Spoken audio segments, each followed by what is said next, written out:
Here we go. Yes. I need a drink first. Stay hydrated, everybody. Hey guys, welcome back to my channel. If you didn't already know, my name is Lauren, and today we're going to be doing another What Does the Internet Say About Me? I was actually planning to do a different video today, but I still gotta work out a few little things before I make it. So I decided instead that I should probably continue this series that I started, since I actually haven't done anything for it since I first uploaded the video for it in October, where I had sunnies on inside. If you have watched that video, you know what I'm talking about. If you haven't watched it yet, I'm going to link it up here for you guys so it makes it easier. The internet is such a weird and wonderful place full of interesting and intriguing information that can sometimes be useful, but can also sometimes be completely false and irrelevant. I have never done this test before, whereas before the 16 personalities one, I have done it, but this is another personality test. So when we did the 16 personalities test, we did find out that it was actually backed by psychology, and it was based on Jung's theory, something like that. So before I turned on my camera, I did a little bit of research. If I'm being completely honest, I didn't really get much out of it. So when I did look up the Enneagram Test, this was one of the first websites that popped up for me, and it's Trudy, and they actually have multiple personality tests. What is the Enneagram? The Enneagram is a system of personality typing that describes patterns in how people interpret the world and manage their emotions. The Enneagram describes 9 different personality types and maps each of these types on a 9-pointed diagram, which helps to illustrate how the types relate to one another. What does the Enneagram tell us? According to the Enneagram, each of the 9 personality types is defined by a particular core belief about how the world works. This core belief shapes a person's worldview and the perspective through which they see the world and the people around them.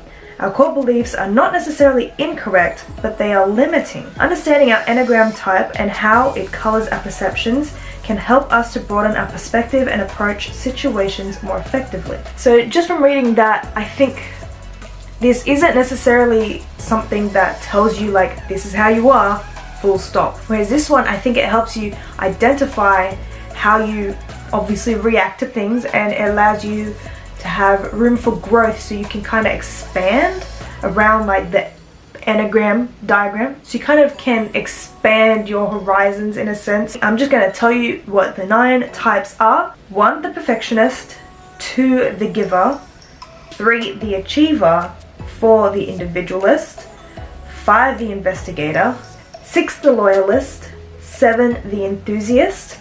8, the challenger. And 9, the peacemaker. If you really want to look into the Enneagram and what it's all about, you can go look into it. I'll link this website in the description box. Let's take the test. I strive for perfection. I would say that I do, but not fully. Sometimes I'll just be like, it's alright. But most of the time I'm kind of like a perfectionist. I work hard to be helpful to others, I would say so. It is important to me that other people like me. Ooh. I would say almost completely accurate. I mean, I do like it when others like me, but sometimes I just don't care as well. I make more significant contributions than the average person. This is such a of myself kind of question. I mean, most of them are, but I make more significant contributions than the average person. Somewhat accurate. I feel my emotions very deeply, sometimes unfortunately too accurate. I have a sense that other people will never truly understand me. 100%, yes, totally. I am prepared for any disaster. Closer to the inaccurate side. Actually, no, I would say neutral. For me personally, I'm the type of person who likes to be prepared as possible, but sometimes I really lack in preparation. It is important to me to avoid pain and suffering at all times. Neutral, because I do want to avoid pain and suffering, but sometimes pain and suffering is essential for growth. So I would say neutral. I am not afraid to tell someone when I think they're wrong. It depends who it is. I think that's for a lot of us. So I'm gonna go close to the inaccurate side. I let other people make the decisions. Accurate. Accurate. I hate making decisions. I am concerned about security more than anything else. Accurate. I think a lot about what will happen in the future. Not in the sense where I have like a 5-year plan, but more in the sense like I'm worried about what's going to happen in the future. I worry a lot. I don't fit in with ordinary people. You know I don't. There is rarely a good reason for changing how things are done. Neutral. You can't say that this is the one tried and true way. If there is a better way, there's a better way. But sometimes there isn't a better way. So it just depends. I check carefully for mistakes and errors. Yes. Yes. I like to feel that I am an important person in my social groups. Closer to inaccurate, but not fully inaccurate. I don't want to be the center of attention, but I'd like to know that I'm valued. It is important to me to be successful. It depends what you mean by successful. You know what? I'm gonna say no. I think the version of success that society has means like excelling in your career and knowing what you're doing with your life and having lots of money. So if we're going with that, it's not important to be successful as long as you're healthy and happy. I often feel overtaken by my emotions. Not fully a lot of the times I can shut off my emotions like completely. It depends. Like if I'm at work and before work I was like sobbing or something like that, I can shut off my emotions and be like, I'm at work, I have to be professional. But if I'm at home, emotions. So closer to the accurate side. Some of these questions are really repetitive. I like to analyze things from every angle. Yes. I avoid situations that bring up negative feelings. Accurate.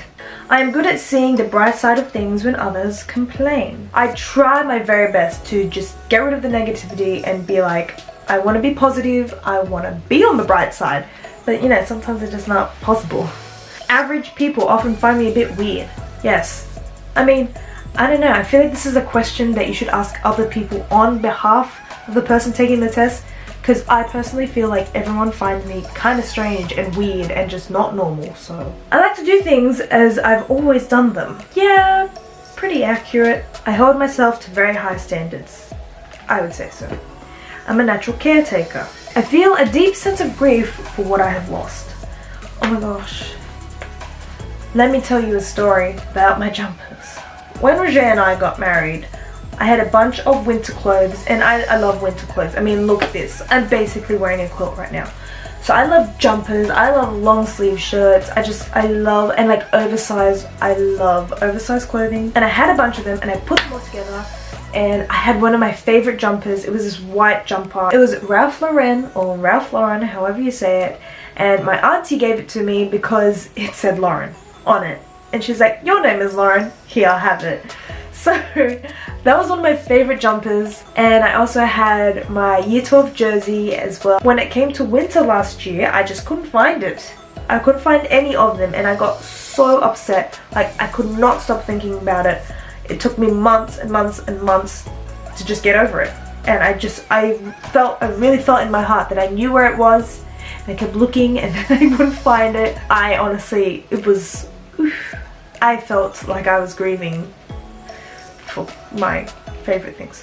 I am an unusual sort of person. I mean, based on that story, yes. I distract myself from any sad feelings that arise. Yes. Will I try? I often make changes in my life when things get boring. Not so much that I like to make changes when life gets a bit boring, it's more so that I'm always constantly looking for new things, in a sense. It's not that everything's always, oh my gosh, exciting because something's new, but I do like new things. I tell people what I think, even if it's hard to hear. Neutral. This question has been already asked like 2 or 3 times. I feel most comfortable in organizations with a clear hierarchy. If there's a hierarchy, cool. If there isn't, cool. Whatever, as long as we can all work as a team, right? I take measures to protect myself and my loved ones from harm. Yes. Inaccurate. I am an unusually unique person.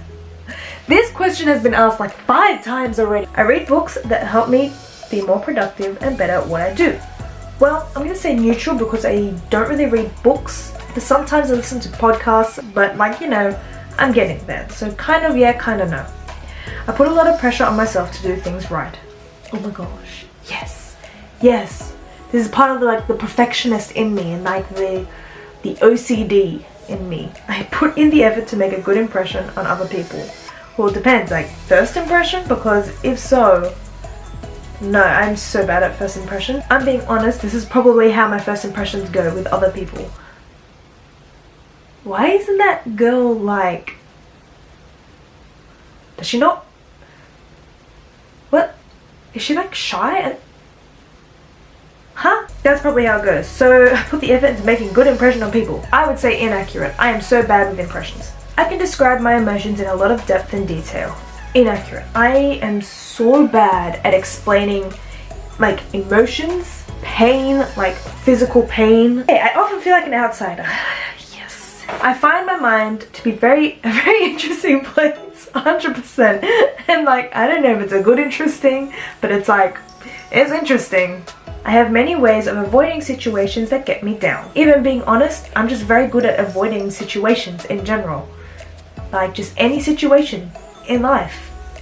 Bye. See you later. I'm not here. I'm always up for a new adventure. To be honest, I like adventures. So yeah. Oh wait.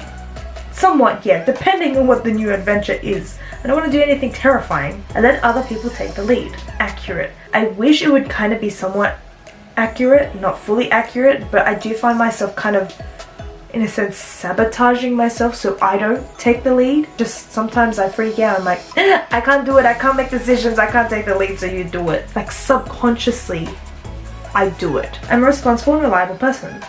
I would say that I am, yeah. I want to be a person that others can look up to, 100%. And it sucks sometimes because then you really hold yourself to a high standard where it's just like, I can't do anything wrong. Then that just doesn't leave room for error, and then you can really bring yourself down. So I do want to be a person that others can look up to, and I want to show them as well that sometimes making mistakes is okay, but as long as you learn from them, but don't dwell on them. I want to learn as much as I can about how the world works. Yes, the world is, again, weird, wonderful, interesting, intriguing. So many things to learn about it. It sure does. I am an upbeat person. Sometimes. Everyone has a role to play in society and a duty to do their best. 100%, of course. I try new ways of doing things just to see if they will work. Actually, yeah, I like that. Just to see if they work. Self-improvement is a major interest of mine. Yes. Okay, let's get our results. What? Oh, okay. This is interesting. 4, there we go. Your primary type is 4. In this section, we'll dive deep into the 4 profile to understand how it drives your core emotions, fears, and desires. 4s want to be unique and live life authentically and are highly attuned to their emotional experience. Interesting. Wow, that's a bit rude. Wait, $20? What? Let me just look it up somewhere else. Okay, type 4 in brief. 4s are self-aware, sensitive, and reserved. Sounds pretty accurate. They are emotionally honest, creative, and personal, but can also be moody and self-conscious. Accurate. Withholding themselves from others due to feeling vulnerable and defective. Oh my god! They can also feel disdainful and exempt from ordinary ways of living. My basic fear is apparently that they have no identity or personal significance. Wow. That's deep. Basic desire to find themselves and their significance, to create an identity. Identity is important, and knowing who you are. Actually see a lot of people who search for their identity and then find it in other people instead of finding it in themselves. So then they adopt all the personality traits of the other person and what they like and everything, and it's like that's not you. Find you. I mean, it's normal to hang out with someone and adopt some of their traits, but not everything. I mean, especially when you didn't like something before and then you only like it because that other person likes it. That's just silly. Enneagram 4 with a 5 wing. Oh yeah, they were talking about wings. What's wings? Okay, hold on. This is a lot of information to take in. The wings are the Enneagram style numbers of either side of our core Enneagram style. In the basic wing theory, 9 and 2 are wings for 1. Okay. Okay, yeah. I think I'm a 4 with a 5 wing. So I am the Bohemian. Okay then, what is a Bohemian? There's so much to this, it's so stressful. I want to express myself and my individuality, to create and surround myself with beauty, to maintain certain moods and feelings, to withdraw to protect their self-image, to take care of emotional needs before attending to anything else, to attract a rescuer. Wow. I feel like that's pretty accurate, which is kind of scary. I'm gonna get into this later because this is super long, but there are apparently levels of development as well. And they have personal growth recommendations. That's actually really nice. So, my goodness, there we go. I am Enneagram Type 4, and honestly, from what I've read, and I'll get into it a bit more later on, just so this video is not too long, I think this is pretty accurate. And so that was just, you know, it's a whole lot of fun to just do all these little personality quizzes and stuff like that, but don't take them too seriously. I mean, if I am being honest, I would kind of recommend this Enneagram test if you are looking at ways to grow and just fulfill potential. But yeah, so that's the end of this video. I hope you enjoyed. If you did enjoy, please click the like button and subscribe to my channel. And don't forget to ring the bell icon. I upload every Friday fortnight at 5:30 p.m. Thank you again so much for watching this video, and I hope you are having a wonderful day wherever you are. Bye!